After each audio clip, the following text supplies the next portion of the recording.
This podcast is part of the Global Sports Podcast Network, the only network bringing you exclusive daily news and views on your Premier League team, the Premier League, women's football, and fantasy football. A unique listening experience that puts fans first, bringing you the very latest breaking news from your team.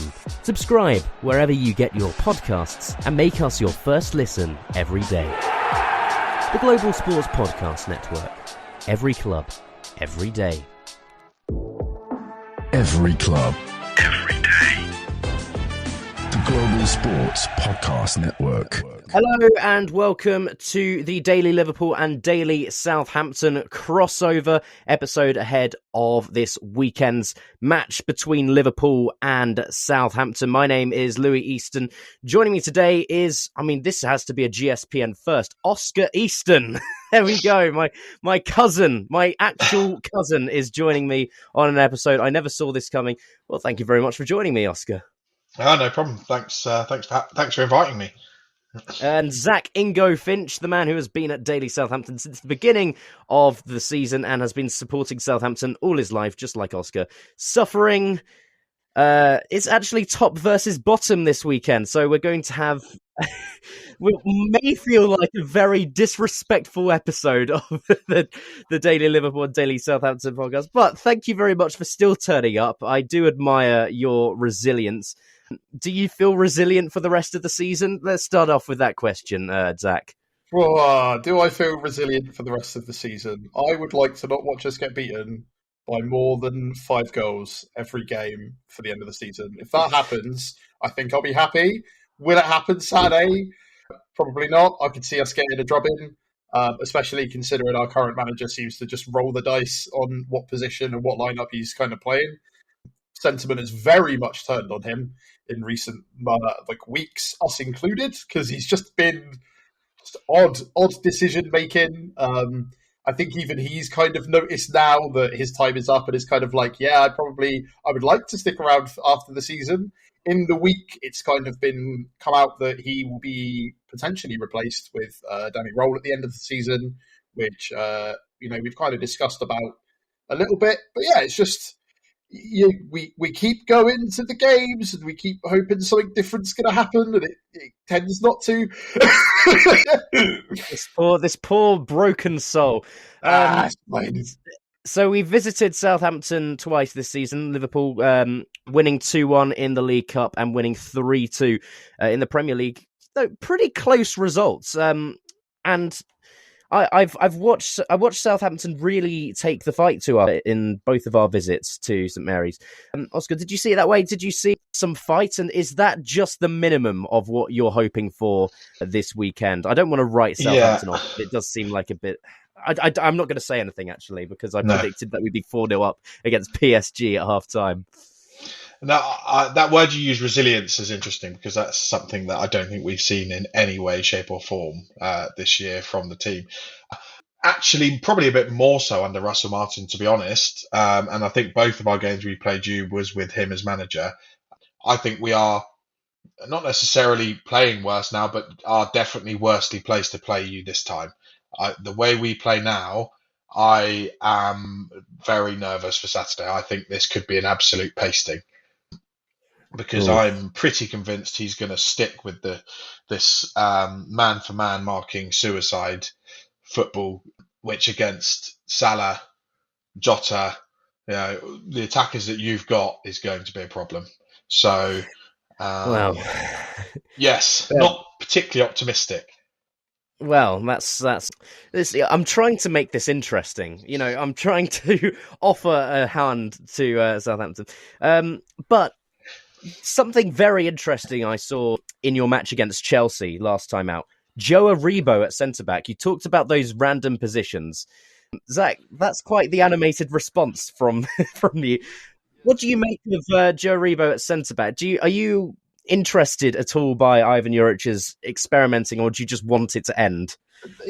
I can understand that we've got a bit of an injury crisis at the moment, but we also did have players that could have played in those positions, and just actually playing players in their correct positions at the moment just seems like a fever dream. And that is a problem. To be clear, Greg makes this point quite a lot. he is our top goal scorer, and he has dropped back and back and back. We've put him in centre back, and like he did an okay job considering that he's not in that natural position.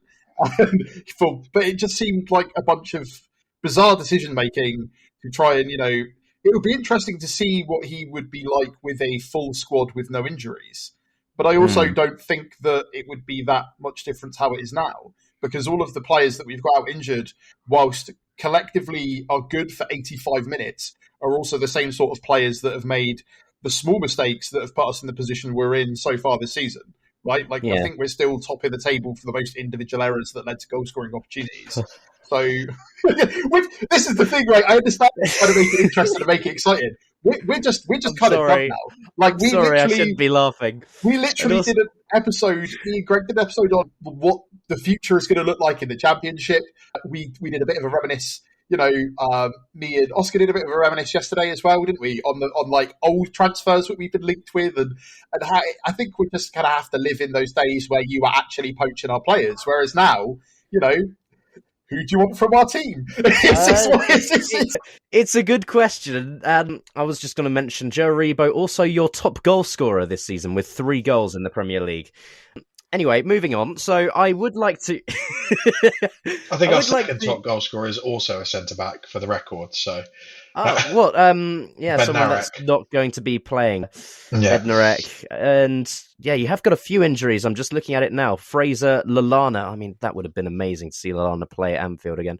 Bednarek, Stewart, Ugo Chukwu, all out. For Liverpool, we're just missing Gakpo at the moment, still coming back from an injury. We'll talk more about Liverpool later, I'm sure. Yeah. But just moving into comparison of the squads, I do this thing with crossover episodes whenever I'm hosting them. One player that you could have from each other's side. I'll go with your team first because, I mean, let's face it, you're going back into the Championship next season probably with a look to regroup and rebuild probably. From each of you now, if you could have one of our players to help you in that rebuild, what's the position you're looking to strengthen the most? And is there anyone from the Liverpool side that you think would be a massive catalyst in that rebuild? Oscar, I'll start with you. Do you know, probably position-wise, we need a goal scorer, we need a striker, which is actually probably something you guys are looking for as well. It's true, it's true. I'm not saying I wouldn't take anyone, because at this point I probably would take anyone. I think Gakpo, I mean, I would have been interested to see what would have happened with Gakpo if he'd have come here before he came to Liverpool, because we were quite heavily linked with him at the time, and I think it was just the fact that he didn't score. Was it if he scores 1, he's going to Saints, if he scores 2, he's going to Leeds, if he scores 3, he's staying, or something like that.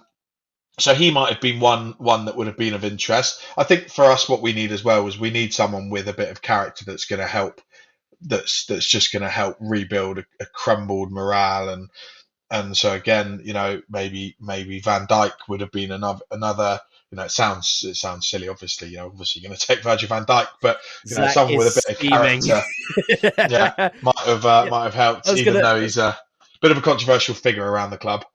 Oh yeah, I can imagine. Zach, he was really trying not to punch his monitor at the mere mention of Virgil van Dijk going back to Southampton. You say that though, that's who I'd take back in a heartbeat. Like as a rebuild, as a central figure, as probably one of the best players I've ever seen in a Saints shirt, it would be Van Dijk. And like, as much as I'm still mad about the stupid private plane Instagram photo that he uploaded in just when he got his initial move denied, and he was having secret meetings in hotel rooms, and he was uploading photos of himself. You look at tapping him up as well, yeah. Yeah, like but you look at what came out of that for you, and you look at the career he's had now, and you look where he's at, and it's like, yeah, I'll take him back in a heartbeat. And other than that, strengthen up the midfield, Szoboszlai or Endu, like just anyone to just sit in that midfield area, because that is where we're going to struggle. And that is where we've struggled massively. We keep getting overrun in the midfield, and that results in our centre-backs having to do probably far more work than they should. So, but yeah, if it was I had a dream and I could start from scratch, it would be Van Dijk. hands down. Yeah, I mean, we look at Van Dijk and we just think every time he plays, thank God we have this man. He has bailed us out of so many difficult situations, especially under Klopp when it would just be Van Dijk and Matip or Konate or Lovren at times as well, just left back.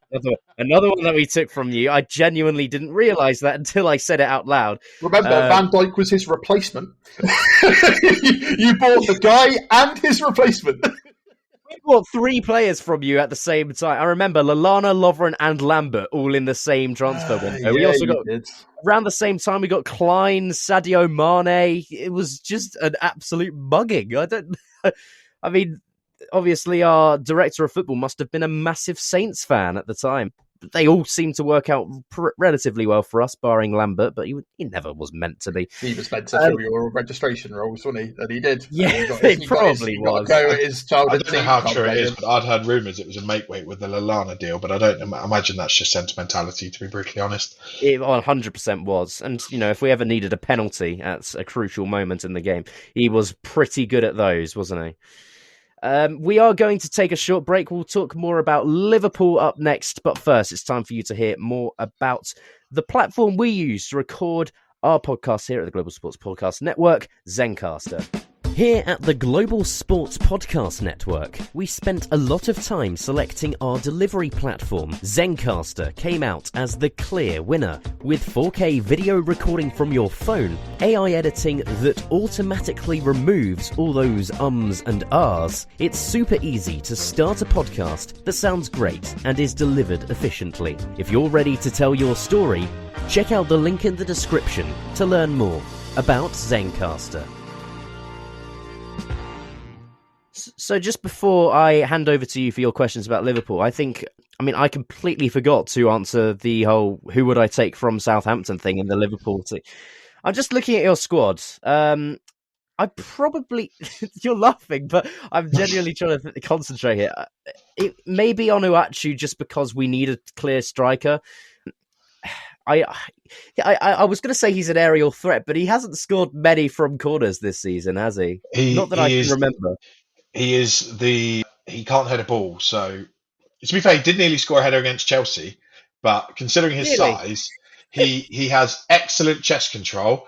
And as you might have seen, I think it was the 3-2 game, or maybe I'm not too sure. He can do a few step overs. But that's about it. I'm not sure if you need a goal scorer. He's your man. So the height is just futile at this point if he can't head a ball. That's basically what you're saying to me. Pretty much. In that case, I'd probably try and... I mean, Trent's probably off in the summer, and it looks like Conor Bradley will be his replacement. But I think Kyle Walker-Peters is a terrific player. Under the right system, though, I will say, because he's very good with his feet and his energy is brilliant. I've seen him play live for England as well, back when he was playing for England, before we had a plethora of right-backs. I thought he was going to be fantastic, and I was amazed that you held on to him when you went down as well. I don't know if you felt the same way at the time. Very much so. Yeah, great player. Anyway, I'll hand over to you now. I'm done talking. It's yours to lose, right? Yeah. Tell me, how do you feel about it? How do I feel about it? Well, I mean, look at it this way. We come to this game... Well, we both come to this game after a rest because neither of us are in the FA Cup anymore. Am I correct in saying? I can't remember. Yeah, okay, good. So, but we've had to play midweek football, so I just don't want us to put have put all of our energy into PSG and then left nothing for Southampton. I will just say, as a disclaimer, the PSG game is happening at the moment. It's half-time, it's 0-0. Come on, Liverpool, let's get a good second half. Anyway, just get that out of the way. I've got my beer right here as well. But it is definitely a game to lose for Liverpool. I mean, first versus 20th. I think it says it all. Liverpool haven't lost in any of their last 5. Southampton have lost 4 of their last 5. And since Juric came in as manager, he's lost 9 out of 10 in the Premier League. So that's not a great stat for the new manager. And it seems like the sacking of Russell Martin really just made no difference at all. I think to answer your question short, yes, it is our game to lose. Thought as much. So obviously we sorted out the game. So is the title yours to lose? Because I'm looking at this title race right now, And I genuinely don't see how the rest come back in at this point. And I don't know if anyone realistically predicted at the beginning of the season. Did you feel that way? Did you feel with a No, new manager that you were just going to suddenly storm ahead, or did you feel like it was going to be Arsenal? And it seems even now like just the gap just seems, I don't know. It's not as exciting up the top because I think you're just running away with it. And at the bottom also, it's the three teams that have come up and going straight back down. It's a bit of a weird year. It is a very weird year, especially when you look at how tight it is in that battle for the top four as well. I think that's where the most interesting part of the season is still to be played. But yes, I think it definitely is ours to lose. We've only lost once all season. I can't believe I'm saying that with a new manager. It's mental, isn't it? And that game was actually at Anfield, which I find even stranger to believe. And Van Dijk was playing, so that it feels like if you have a game with Van Dijk at Anfield, you shouldn't really be losing. But we did against Forest. But yeah, 13 points clear going into this weekend. One game played more than Arsenal, granted, but it's not Pep Guardiola's Manchester City in 2019, 2020, those years. It's Arsenal who haven't been champions before. That's why I think we have an edge. I know Slot's first season, but when you look at the figures that have been around the club through it all, it does feel like it probably is done now, the title race. I don't like saying that, but it probably is. I also actually still feel that even though this is going to sound, and I'm not saying for a minute, I think they're going to win the title. I don't think I think if you lose the title, I don't think it will be to Arsenal. I think the only person it would be to would be City. I just think, I know City have been terrible this year. I'm not saying they'll do it, but I just don't think Arsenal have got it in them personally.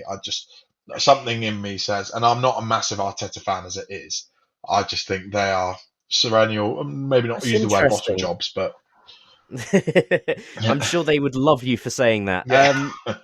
Well, City can get a maximum of 33 points from the rest of the season. We can get a maximum of 30. And we are 19 points ahead of them at the moment. It's possible. And I don't think they'll catch you. Yeah.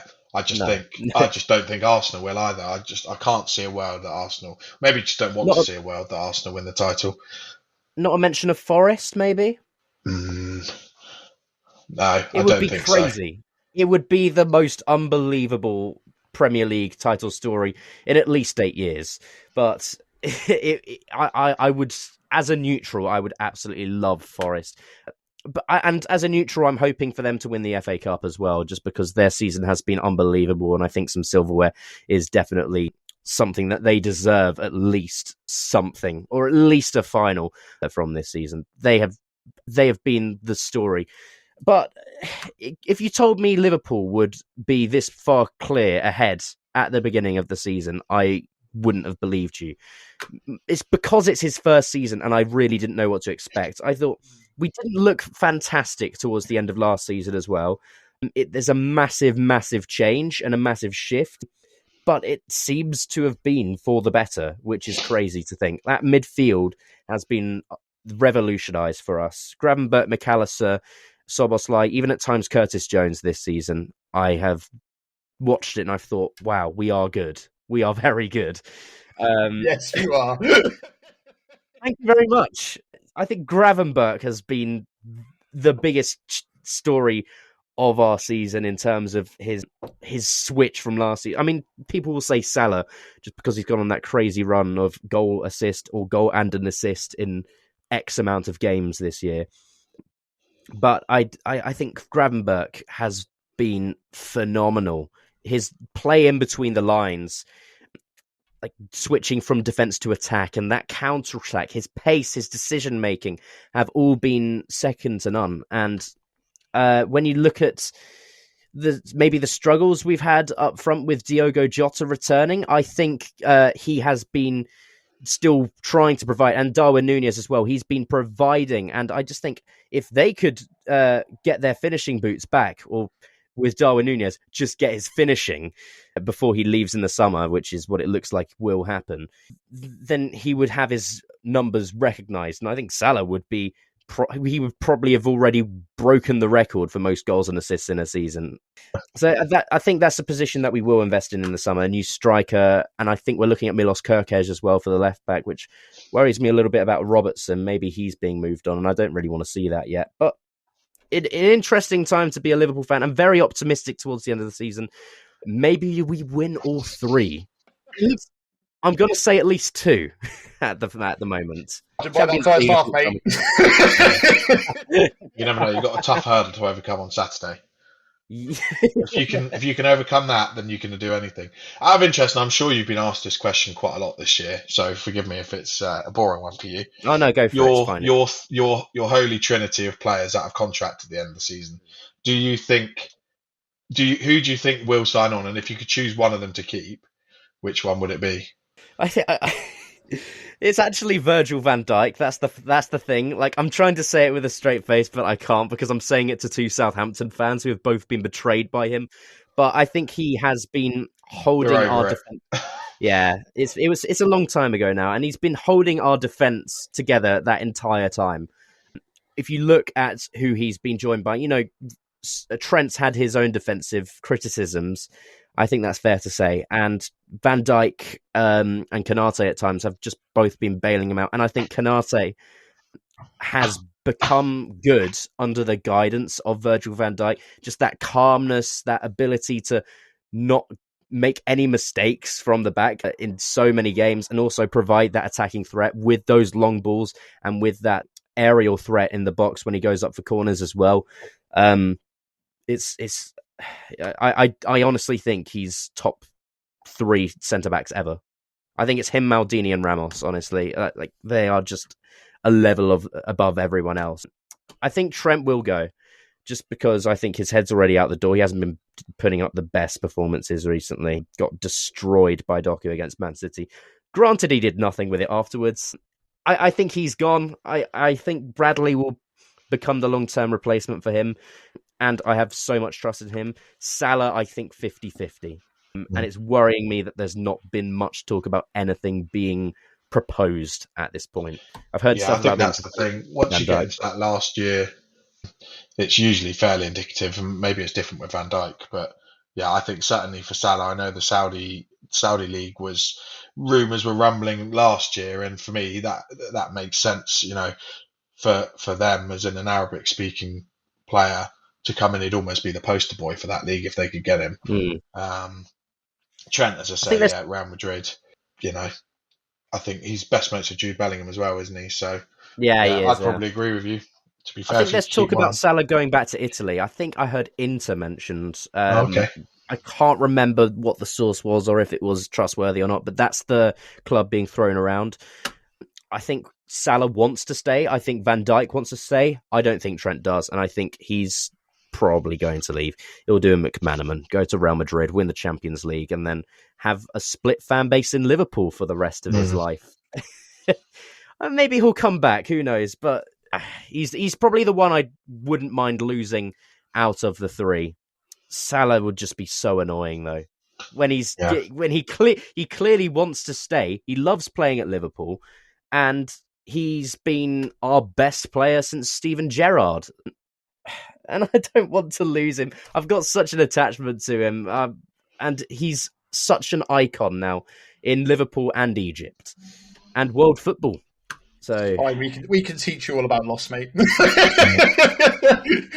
get attached to a Saints player and you keep him for half a season, if that. Tyler Giblin rumours after he started about 2 or 3 games, and people had already had him sold to half the clubs in England. So it gets easier, I promise, if he does go. But I would be surprised.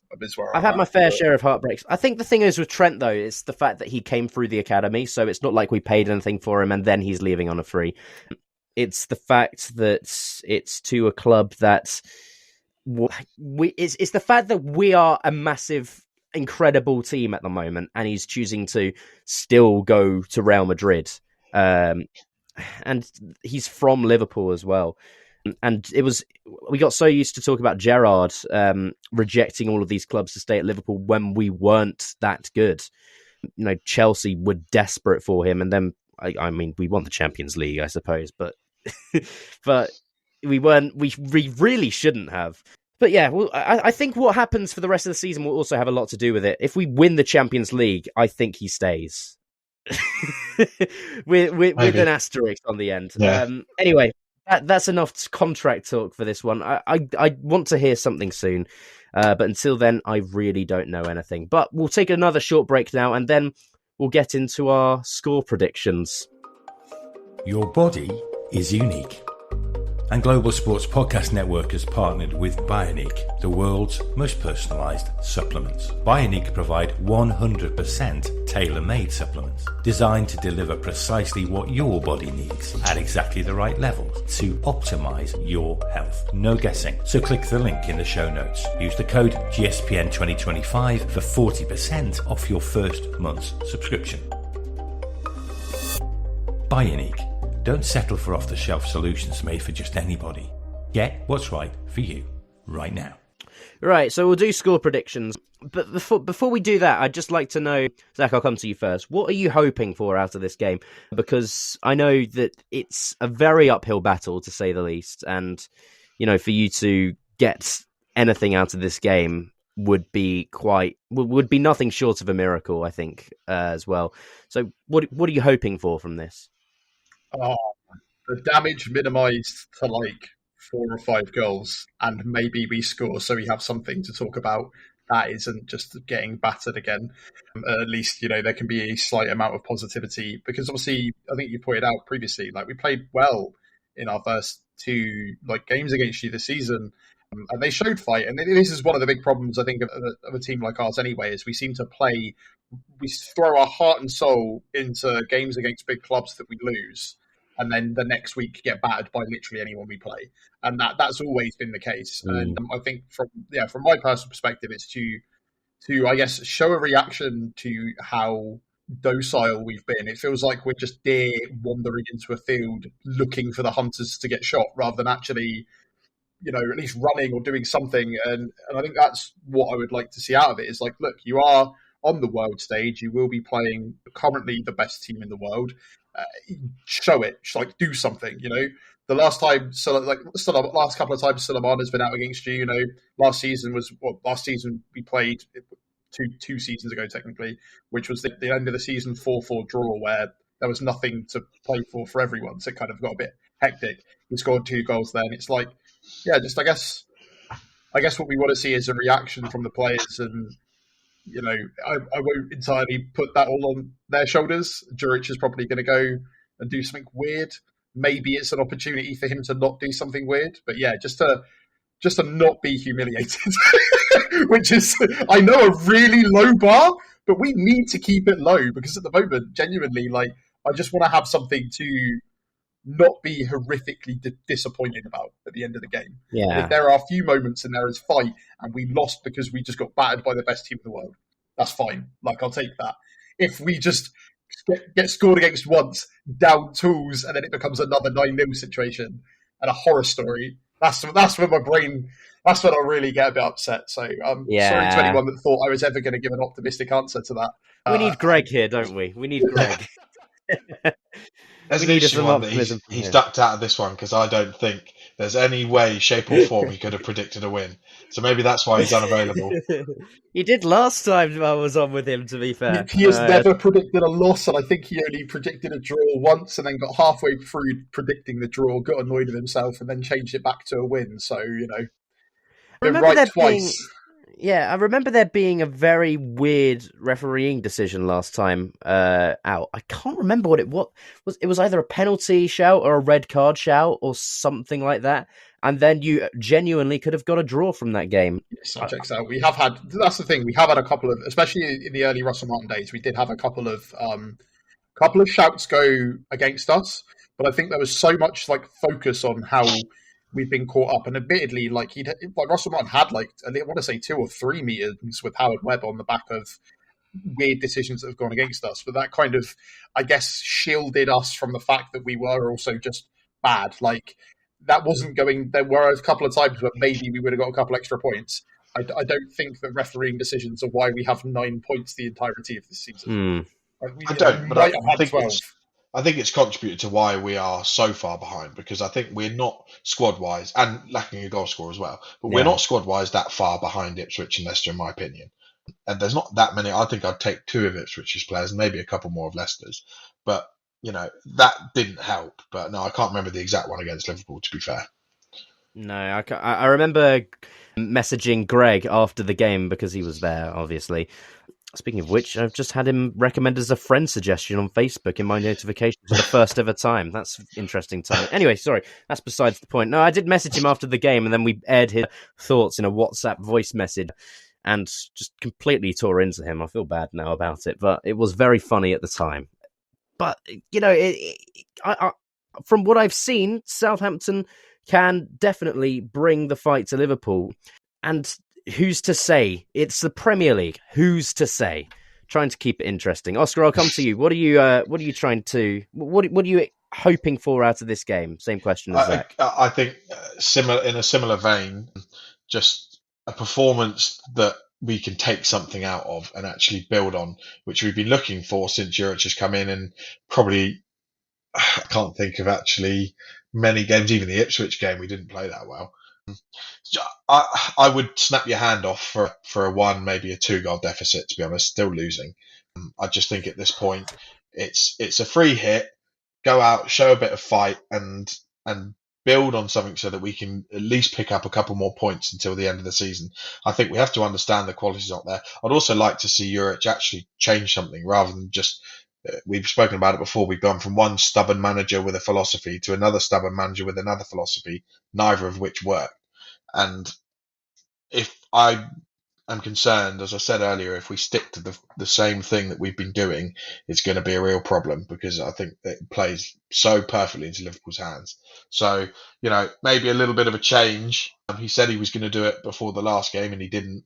Maybe he changes it a little bit and we can, a plucky defeat. We've had a few of them this season, and they were a concern under Martin. Now I'd take it. But also, you mentioned a change in team. Aribo started the last match at centre back, as we mentioned, but Jack Stevens was an unused sub. Would you like to see him back in? Because I think he shows a lot of character. I don't know what his injury situation is, if he's had any recently. There must have been a reason for dropping him. Yeah, he's just come back from injury, and before that he was serving his ban for pulling Kukureya's hair. So he's had his moments this year with discipline, which has been an issue. But you're right, he does wear his heart on his sleeves and he does play like he cares. I think the reason for Aribo playing there is he wants a left-sided balance. But actually, Harbour Bellis came back in on off the bench, Chelsea. Yeah. So, and he came back on and he actually looked like he was okay. So maybe we see, and I think Bednarik actually might be back. I don't know, but I think he said he was potentially going to be back. So maybe we won't see Aribo there. You also had young Nathan Wood on the bench as well. Yeah, again, a player that I think we all agree we quite like him. He was doing quite well under Martin. He was one of Martin's signings because he was an ex-Swansea player and hasn't seemed to have been in much favour with Juric. We also spoke about the fact he did this before when he was at Roma, playing I think was it a left wing or a left wing back at left centre back, and dropped Mats Hummels. So he obviously has a bit of a penchant for or something that fits in his system, reason for doing it. So I don't know. And with the Aribo thing, for me, that's not actually even really the issue. It's just this ludicrous man marking system where they go man for man with players. So we saw Bella Kotchap on the halfway line with Neto. It was Nkunku on the right hand side with James Bree, and a back three completely split across the middle, leaving it 1-on-1. You do that with Aribo up against Salah, it's going to be a problem. Yeah. Or any of our forward players, to be fair. Well, exactly. Yeah, take your pick. Not to mention Soboslai playing as that sort of backup striker at times as well. But yeah, it will be. It does seem like the way you put it there, it could just be a matter of how many. And for your sake, like you mentioned, 1 or 2 deficit you would take all day, which is a strange thing to say when you play 5 at the back. Anyway, we'll get into our predictions. What do you think the deficit will be? Zach, I'll start with you. I think I said previously anything less than 5, and they stand by that. So let's go with 4-1, because I feel like we need to do something. We need to have something to talk about. We need to do some sort of attack maybe at some point. Maybe you're caught napping because you're like, you consider it to be so easy, and a ball comes in to Onuachu and he manages to head it in, and he gets to leave with at least a slight amount of montage of some of the clips of him playing for Southampton. But yeah, that's my unfortunate, sad best case scenario is a 4-1 loss to Liverpool. He's so likeable, isn't he? All right, Oscar. Oscar, you next. I'm probably even a bit more pessimistic. I had 4-0 down because I just don't see us scoring. We struggle to score against terrible defenders, let alone against world class. So I had 4-0, and I think there's some stat where, is it 15 of the last 27 games we've conceded more than 3 goals? And quite a few of them have been 4-0. So we got Brentford, Brighton, Chelsea. Yeah, let's get the highlight reel out. Let's get the show reel. So let's add another 4-0 on there. Again, I would go. That's what my head says. I've gone with my heart before. I think I went with my heart 3-2 win against Brighton, and we lost 4-0. So I'm going to ignore my heart and just go with the head. Right. Okay. From my perspective, I mean, I'm looking at this from the opposite perspective to you. I always find these matches the hardest to predict because you go in thinking, well, we should batter them, and then we just never do. I mean, look at what happened against Plymouth. All of the Liverpool fans were saying, oh, we're going to absolutely smash them up, and then we lose. I know we had a completely different squad for that one, but the same principle. And I honestly think it will be one of those games where we see this so often under Slot. It's one of two things. Either we get 1 or 2 in the first half, and then we look threatening for the rest of the game and just don't score. That happens so often, but we get over the line. Or we score in like the 50th to 65th minute. That's happened a lot. And then we just defend for the rest of the game. And Southampton look like they could come close. So I think it's one of those situations. And I think it will be the first. I think it will be a 2-0 win. And it will be like, oh, we should have had a lot more. That happens a lot, especially when we don't have an actual good striker at the moment. We just rely on our wingers too much. And if Gakpo plays, I don't think he'll be back to his best yet. So I'm going to say 2-0 from a Liverpool perspective. I'm sure you both take that after your pessimistic account. 100%. And okay. We've been called a banana skin multiple times this season by multiple other teams, and then they end up battering us like 4-5-0. So this is the problem: is that like previously I'd be like, maybe we will be a banana skin, and then I watch us play for 5 minutes again. I'm like, oh yeah, championship, ole ole ole. We're going down and straight back up. Well, maybe you will go back up next season in the Championship. We'll end the podcast there on that note. It's been an absolute pleasure having some very nice, humble Southampton fans on the Daily Liverpool podcast and some completely different experiences on your podcast as well. So thank you very much once again, Zach and Oscar. You have been listening to the Daily Liverpool and Daily Southampton podcast. Take care, and we'll see you on Monday for the review. From us, and whenever you hear from the Southampton boys, well, you can plug it yourself, Zach. How about this? Tomorrow we probably should have our preview, so that'll be exciting. And then we'll be back on Monday with our review. So, yeah, listen in. It's going to be exciting. Thank you, Zach. Take care. Every club. Every day. The Global Sports Podcast Network.